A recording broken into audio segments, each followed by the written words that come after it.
Hey, what's going on, everybody? This is Shay. I just wanted to come on here and post a few videos because we are going to be in Genesis 2 this week, and there is so much going on in this chapter. And I should say for the rest of this chapter because we already did 1 through 3, right?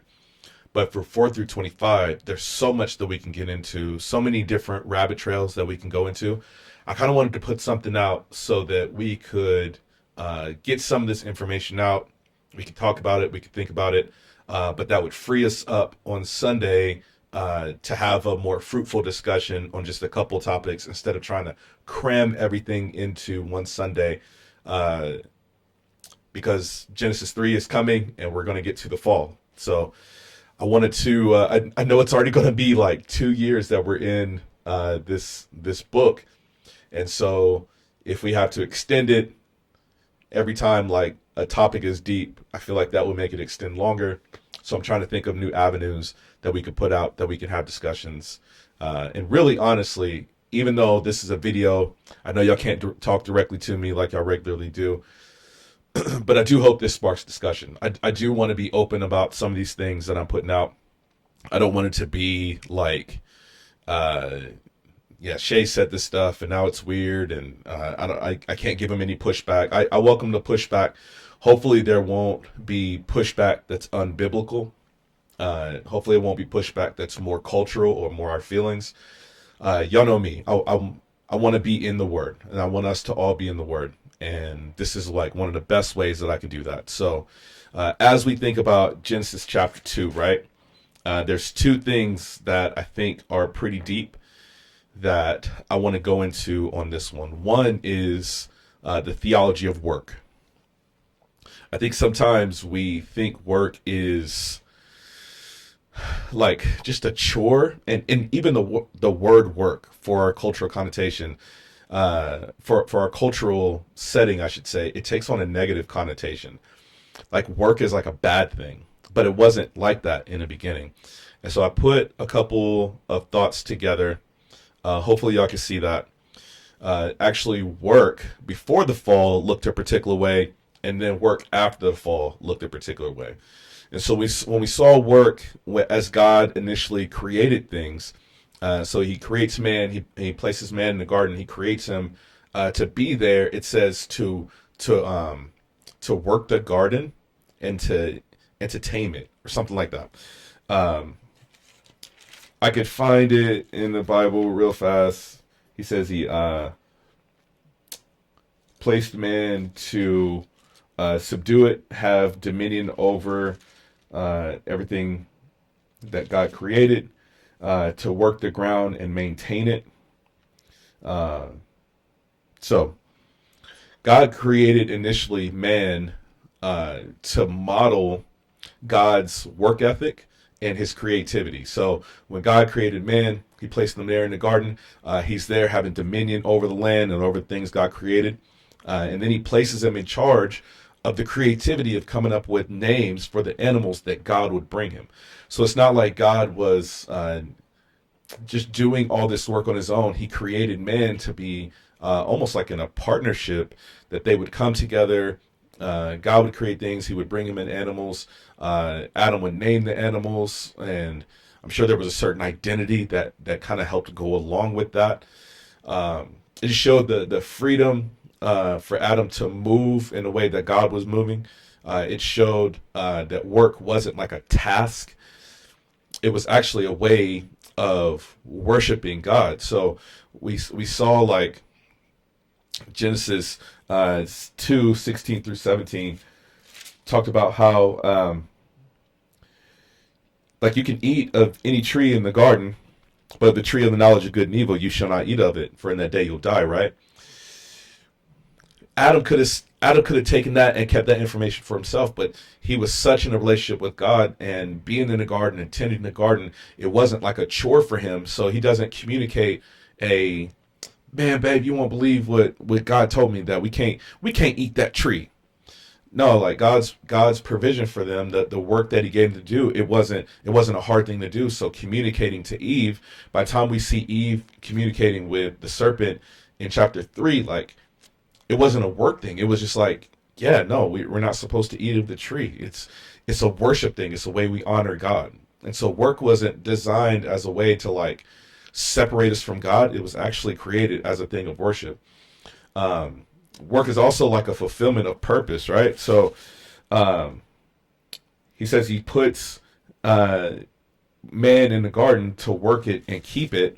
Um, God creates a thing, and man, hopefully we get into this on Sunday because there's some words that go along with what God created, like the vegetation and the bushes and the small plants and all that kind of stuff. Like it actually makes an impact on what's being communicated. But for now, I'll say God created things, but they were wild. You know what I mean? Like they were just all over the place. Like the explosion of God's goodness on this world just painted it everywhere. And God places man on earth to help cultivate and put things in order.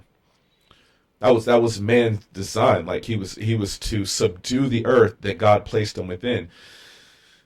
That was Adam's purpose. And so when we see God placing Adam within the garden to work it and to keep it. Adam is being placed there. Like maybe he's planting some small plants, maybe he's taking some seeds and placing those seeds over there, but whatever it was, he was there as a cultivator. He was there as a farmer, if you will. He was tending God's garden. So work is like a fulfillment of that purpose. It's not like work is just this drab thing that it's only there to make money. Originally, when it was created, we were doing what we were designed to do. And then if we look forward into Revelation as um, weapons are being transformed into plowshares, it looks like in this new city garden when the book of Revelation when it talks about our forever state with God, it looks like we go right back to work being like an enjoyment. Like we actually get joy out of our work. In 223, we see that Adam actually extends his work to Eve, right? Follow me a little bit. I'm not saying that Eve was work. That's not what I'm saying. But the process of naming her was a part of his original function, right? That was his purpose. And so he gives Eve this name, but there's a joy that's there. None of this is work for him. Like he's naming animals and he's tending the garden. He's naming his wife and he's taking care of her and he's passing her along wisdom and knowledge and he's enjoying her, however that looked. All of that was a part of Adam's work and he's enjoying it to the glory of God. And that is the purpose of work before the fall. After the fall, we see something completely different, right? Now, after they sin, work is now pain for both Adam and Eve. And so the work of rearing children is done in pain, both in child birth, and I would imagine, because I see it in my life, even the process of having kids and helping them grow up is pain, right? We also has work. Work is now like we have to work to have provision. It was before the fall. It seemed like everything was at the fingertips of Adam and Eve. But when God hands out the curses, especially to Adam, he says, because you've listened to the voice of your wife and you've eaten of the tree which I commanded you not to eat, and you ate of it anyway, cursed is the ground because of you. In pain shall you eat of it all the days of your life. So it seemed like there was no pain for them before, but now we got to work extra. Sometimes both people in the marriage relationship have to work in order to make bills meet, make ends meet. That's probably doubly true if you have kids and now there's more mouths to feed. You know what I mean? So now we're not necessarily working as enjoyment. Now we have to work in order to provide for the household. And there's just two different mindsets behind that.